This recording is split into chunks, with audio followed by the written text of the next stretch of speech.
Legend junior NTR కీలక పాత్రలో నటిస్తున్న వార్ 2 సినిమా మీద ప్రేక్షకుల్లో భారీ అంచనాలు ఉన్నాయి.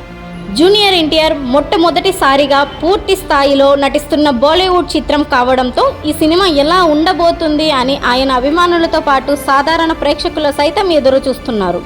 స్పై యూనివర్స్లో 6వ సినిమాగా వార్ సినిమాకి సీక్వెల్గా ఈ సినిమా రూపొందింది. అయన్ ముఖర్జీ డైరెక్ట్ చేసిన ఈ సినిమాలో కియారా అద్వానీ హీరోయిన్గా నటిస్తుంది.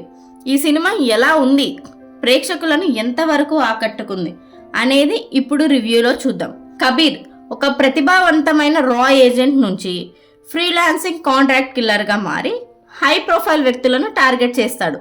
ఇదే సమయంలో శక్తివంతమైన 5 దేశాల వ్యాపారవేత్తలు కలిసి కాలి అనే కార్టెల్ను ఏర్పాటు చేసి భారతదేశ అభివృద్ధిని అడ్డుకోవాలనే యత్నం చేస్తుంటారు. కబీర్ని సరైన వ్యక్తి అని నమ్మిన కాలి అతనికి ఒక మిషన్ అప్పగిస్తుంది. ఈ క్రమంలో కబీర్ తన గురువు రా చీఫ్ లూత్రాను హత్య చేయడం ఏజెన్సీని షాక్ కి గురి చేస్తుంది. వెంటనే రా కొత్త ఏజెంట్ విక్రమ్ చలపతి జూనియర్ ఎన్టీఆర్ ని కబీర్ ను ఆపేందుకు పంపిస్తుంది. అయితే ఈ చేజ్ మధ్యలో కబీర్, విక్రమ్ చిన్ననాటి స్నేహితులన్న విషయం వెలుగులోకి వస్తుంది. అసలు రోగ్ ఏజెంట్ ఎవరు, కబీర్ ఎందుకు తిరుగుబాటు చేశాడు, కాలి కార్టెల్ భారత ప్రధాని హత్యయత్నంలో విజయం సాధిస్తుందా అనేవి తెలియాలంటే ఈ సినిమాని బిగ్ స్క్రీన్ మీద చూడాల్సిందే. జూనియర్ ఎన్టీఆర్ బాలీవుడ్ ఎంట్రీ ఇస్తున్నాడు అంటే ఈ సినిమా మీద ఆయన అభిమానుల్లోనే కాదు, తెలుగు సినిమా ప్రేక్షకుల సైతం భారీ అంచనాలు ఉన్నాయి. అందుకు తగ్గట్లుగానే జూనియర్ ఎన్టీఆర్ ఎంట్రీ అదిరిపోయేలా ప్లాన్ చేశారు. దానికి హృతిక్ రోషన్ ఎంట్రీ కూడా ఒక లెవెల్లో ఉంది. అయితే ఎంట్రీ సీన్స్ తో దుమ్ము రేపిన తర్వాత రెగ్యులర్ 5 ఫార్మాట్లోనే ఈ సినిమా ఎంటర్ అవుతుంది. అయితే గత స్పై యూనివర్స్ సినిమాల నుండి కొంత భిన్నంగా ఉంది. అయితే భిన్నంగా ఉన్న దాన్ని ఇంకా బాగా ప్రజెంట్ చేసే అవకాశం ఉన్నా కూడా ఎందుకో పూర్తిగా అలా చేయలేకపోయినట్లు అనిపిస్తుంది. కథ భిన్నంగా ఉన్నప్పటికీ ఇతర స్పై యూనివర్స్ సినిమాలో టెంపో కొనసాగుతుంది. ఈ సినిమాని చాలా ఆర్డినరీగా రొటీన్ ఫీల్ తీసుకొస్తుంది. నిజానికి సినిమాకి మంచి సెటప్ రెడీ చేశారు. అది కొంతవరకు సినిమాను భిన్నంగా ఉంచేలా చేసింది. సినిమాలో 2 లీడ్ యాక్టర్స్ ఎంట్రీస్, కొన్ని బ్లాక్స్, అలాగే ట్విస్ట్లు కూడా బాగా వర్కౌట్ అయ్యాయి.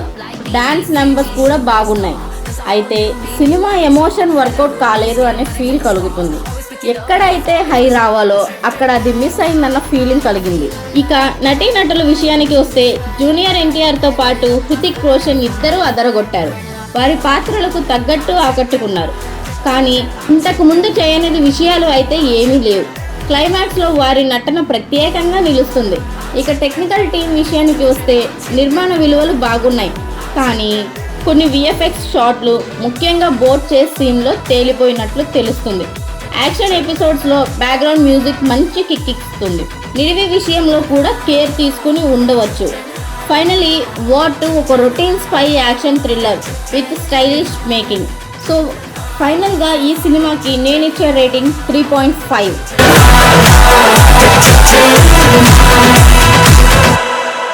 ఇంకా ఇలాంటి మాస్ మరియు సినిమా అప్డేట్స్ కోసం మా ఛానల్ బన్నీ సినిమావర్స్ని సబ్స్క్రైబ్ చేయండి. వీడియో నచ్చితే లైక్ కొట్టండి, మీ ఫ్రెండ్స్ అండ్ ఫ్యామిలీతో షేర్ చేయండి. మీ అభిప్రాయాన్ని కామెంట్లో తెలపండి.